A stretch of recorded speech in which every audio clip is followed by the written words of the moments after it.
Okay, so ready to shine.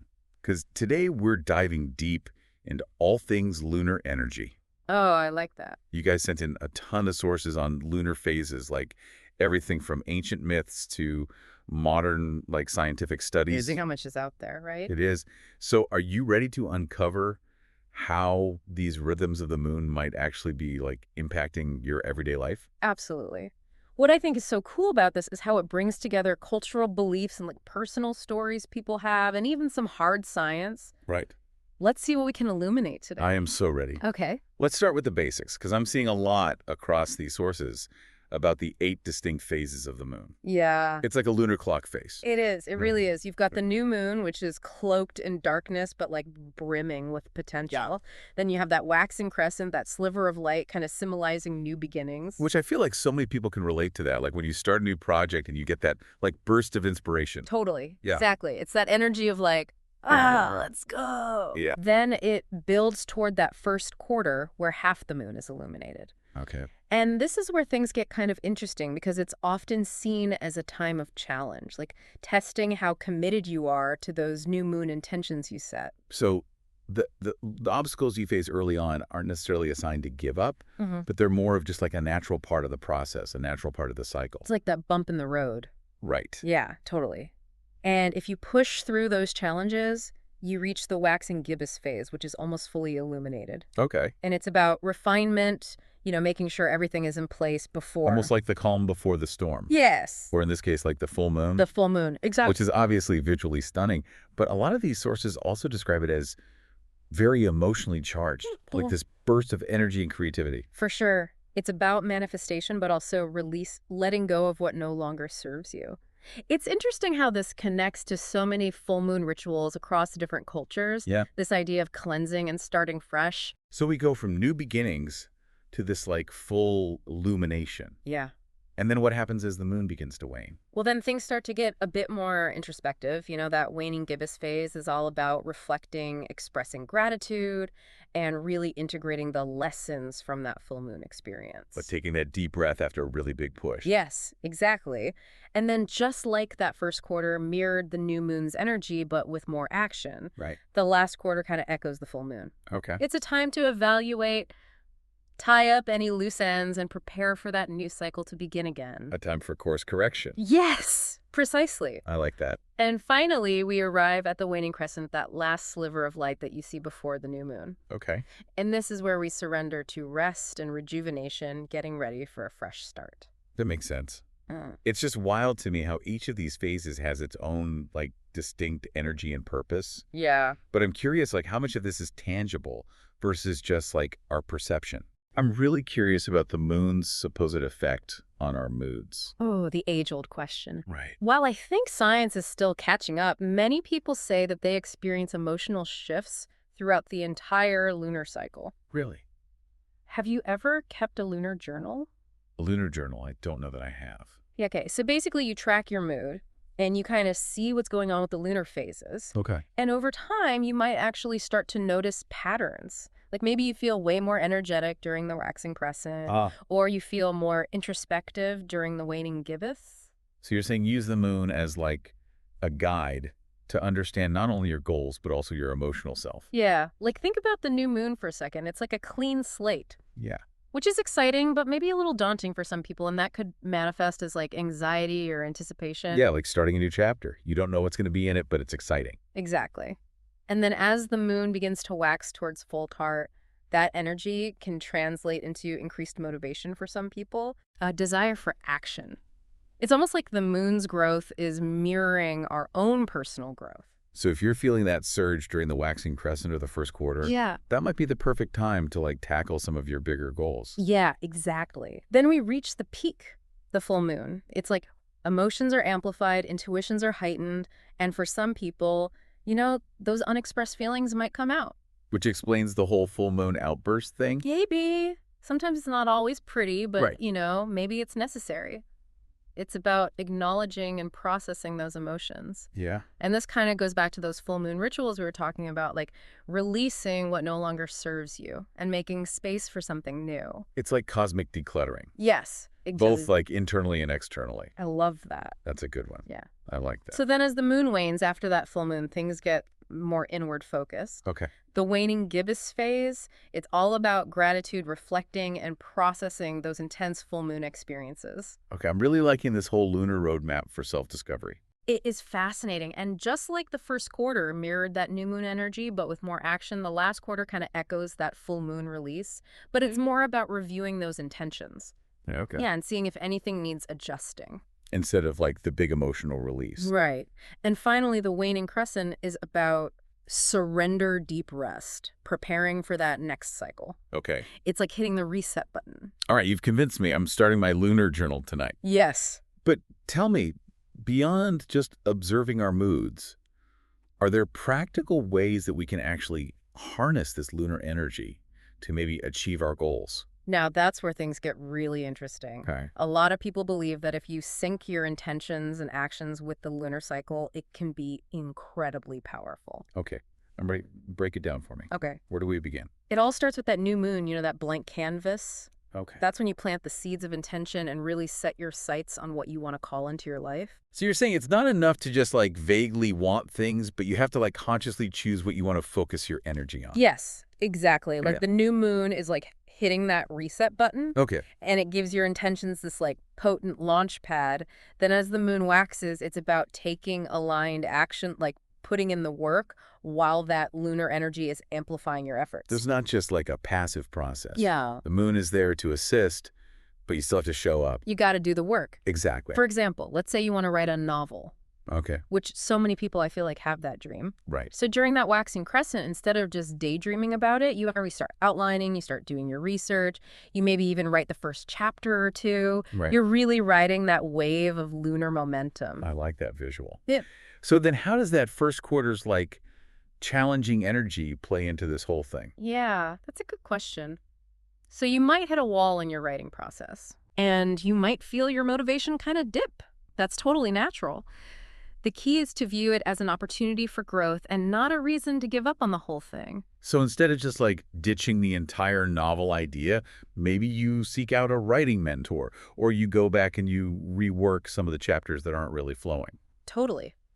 If you push through, you'll reach that waxing gibbous phase, which is your chance to refine, edit, and polish your work. Okay. Think of it like prepping your manuscript to have its grand debut under the full moon. Right. The full moon, the main event. Wow. What's the best way to work with that energy? Because I'm seeing a lot in these sources about manifestation rituals and stuff. The full moon is like prime time for ceremony. Okay. This is where you might write down what you want to release on a piece of paper and burn it under the full moon. Oh, yeah, I've heard of that. It's like a very symbolic way of letting go of limiting beliefs or any old patterns that aren't serving you anymore. Exactly. Or maybe you make a gratitude list, Go ahead. acknowledging how far you've come since the new moon. It's about celebrating the journey, even if you haven't reached your final destination yet.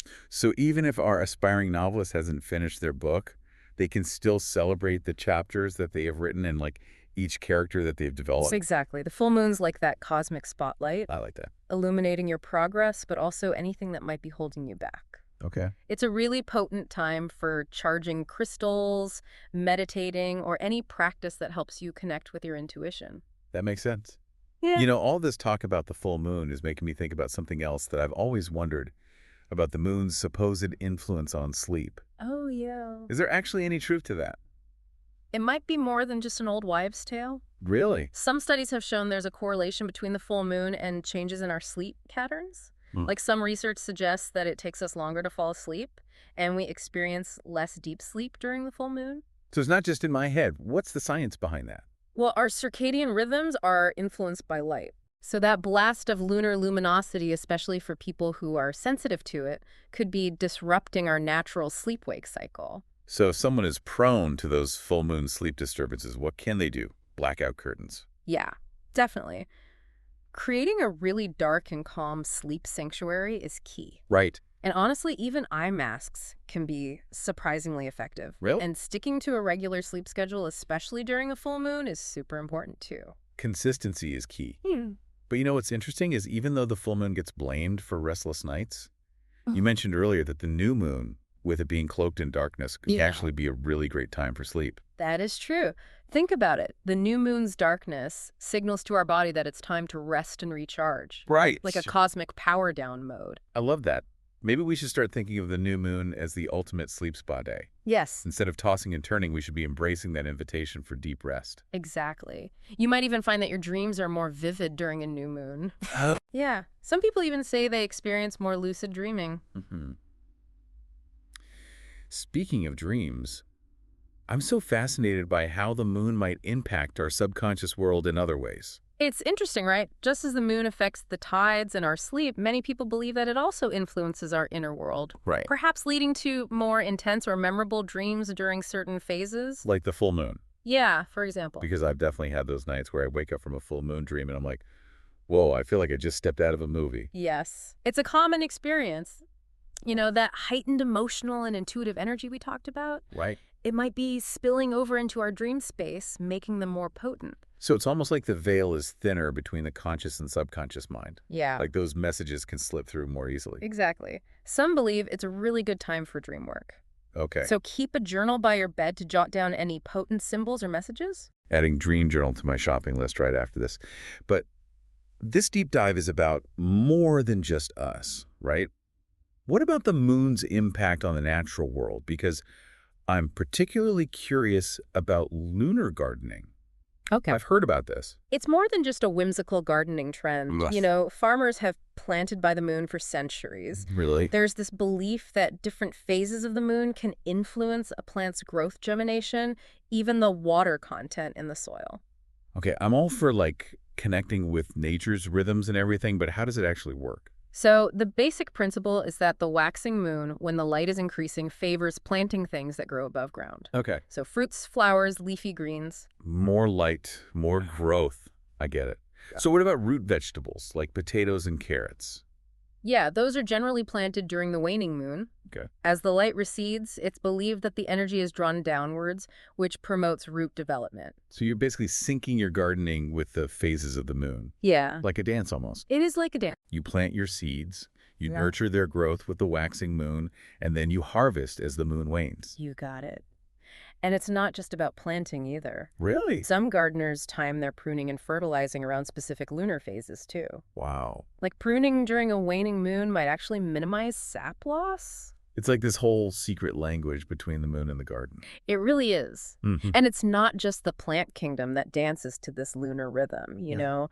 The animal kingdom is deeply connected too. Think about marine life. Yeah. A lot of species, like certain types of crabs and oysters, they synchronize their reproductive cycles with the moon. So they're like full moon party time to find a mate. Exactly.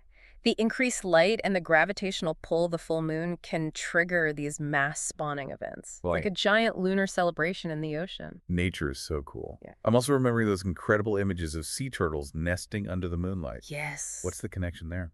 So sea turtles often lay their eggs on beaches during a specific moon phase. This timing ensures that when the hatchlings actually emerge, the tides are favorable for their journey back to the ocean. Wow. So the moon literally guides these baby turtles into the world. Yeah. That's amazing. Hmm. It's such a powerful reminder of how interconnected everything is. You know, speaking of connections, we've talked a lot about the practical applications, but I'm also feeling very drawn to the spiritual side of all of this. Okay. Can we dive into that a bit? Absolutely. This is where we tap into the rich history of how different cultures have revered and honored the moon for centuries. I'm ready. Let's explore that. Where do we begin?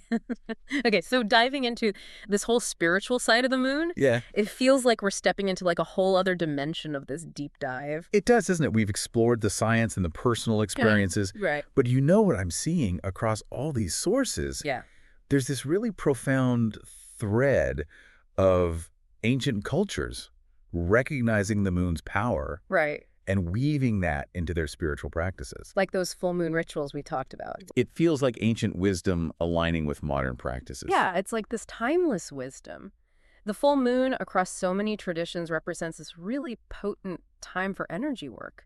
Okay. Like connecting with our intuition, releasing what's no longer serving our highest selves, Right. and embracing the culmination of all those intentions we set back during the new moon. So it's like the moon isn't just guiding our gardens or the tides, Right. but also like our own spiritual evolution. I love that. And just as the full moon is a time for letting go the new moon with its blank slate energy, Right. it often represents a really potent time for manifestation, Right. not just setting intentions, but actively calling in our desires. So under that new moon energy, we're not just dreaming about a better life. Right. We're actually taking those first steps to create it. Exactly. Think vision boards, journaling, or even just that quiet moment where you're visualizing your goals as if they've already happened. Harnessing that potent energy to fuel those dreams. Ugh, That's amazing.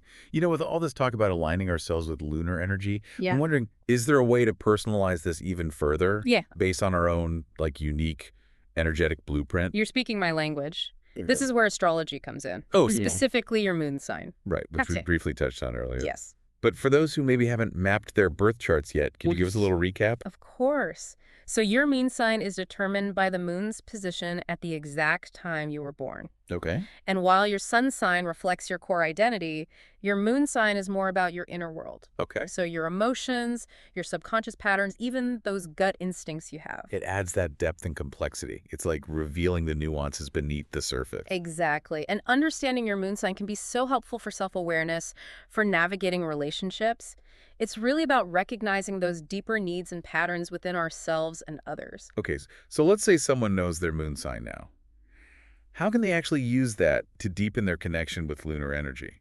It's all about tailoring those lunar practices that we've been talking about to resonate with your specific moon sign's energy. Okay. So, for example, someone with a water moon sign, like a Cancer, Pisces, or Scorpio, Okay. they're naturally drawn to emotional depth, intuition, and creativity. So for them, a full moon ritual might look like a really introspective journaling session, or maybe even like losing themselves in a creative project. Exactly. They're honoring that watery lunar energy by nurturing their own emotional well-being. That makes sense. Now, someone with a fire moon sign, like an Aries, Leo, or Sagittarius, Okay. they thrive on passion action Right. and expressing themselves outwardly. So maybe like a full moon dance party or tackling a really challenging project that lights them up. Yes, exactly. It's about aligning those lunar practices with your own unique energetic blueprint. It's like adding your own personal flair to the cosmic dance. I love that. This has been amazing. It has. We've gone from lunar gardening to dream interpretation to the depths of astrology, Right. all connected by this one celestial body. I know, it's incredible. And what I'm taking away from this whole deep dive is that we don't have to be passive participants in all of this. We don't. We can actively engage with these lunar rhythms, understand their influence, and ultimately use that to live more aligned and fulfilling lives. Perfectly said. If there's one thing I want our listeners to walk away with, it's that sense of curiosity and wonder. Yes, because That- ultimately connecting with the moon, whether it's through science or spirituality or just stepping outside on a clear night and looking up at a full moon, Yeah. it's about remembering that we are a part of something so much greater than ourselves. Absolutely. And I think in a world that often feels chaotic and disconnected, that's such a powerful realization. Couldn't have said it better myself. Ah, A huge thank you for joining me on this illuminating deep dive into the magic and mystery of the moon. is my pleasure. And to everyone listening, keep those lunar journals, close your intentions clear, and remember, you're never out of sync with the universe, just dancing to a different phase. Okay. Until next time, keep exploring, keep questioning, and keep looking up.